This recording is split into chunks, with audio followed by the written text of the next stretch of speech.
Just a reminder that you're listening to the summary version of this episode. For the extended version, check out the full 1 p.m. playlist available on Spotify. But for right now, take it away, JT.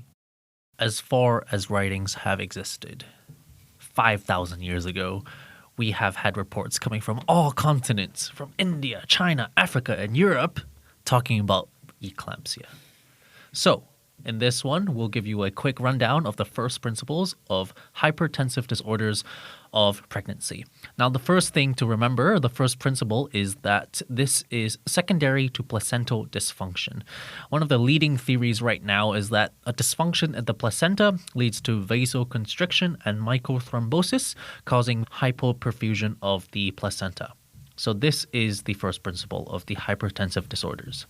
Now, there's also some terminology we'd like to go through. First, we have essential hypertension, which is hypertension that has existed before pregnancy, but only diagnosed before 20 weeks of gestation. Gestational hypertension, or pregnancy-induced hypertension, is after 20 weeks of gestation, but there is no evidence of proteinuria or end organ dysfunction. And finally, pre-eclampsia is defined as a new-onset gestational hypertension with proteinuria or end organ dysfunction, and this is, again, secondary to placental dysfunction. So, with the clinical features and investigations, we'd like to go through from a head-to-toe approach. So, if we start off from the head with the CNS, we have headaches, altered mental states. As a result, in terms of the eyes, you have blurred vision and dark spots.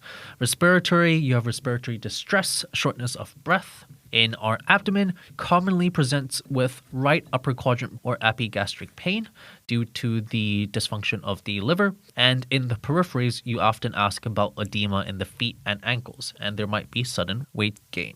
So in terms of end organ failure, you have hypertension, kidney failure, and also might have seizures, and this is usually in the late stage. So a good way of remembering this is with pre-eclampsia, PRE. P stands for proteinuria, R stands for rising blood pressure, hypertension, and E stands for end organ dysfunction. Now, getting to the management. We have 4 things that we want to do. First is doctors A, B, C, D, E. You want to ensure that the maternal and fetal status is stable for hospitalization and or delivery.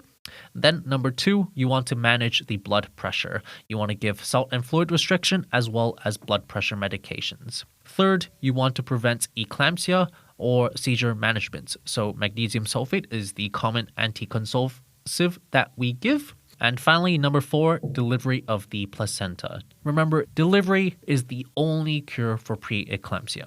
That's hypertensive disorders in pregnancy in a nutshell. See you next time at 1 p.m.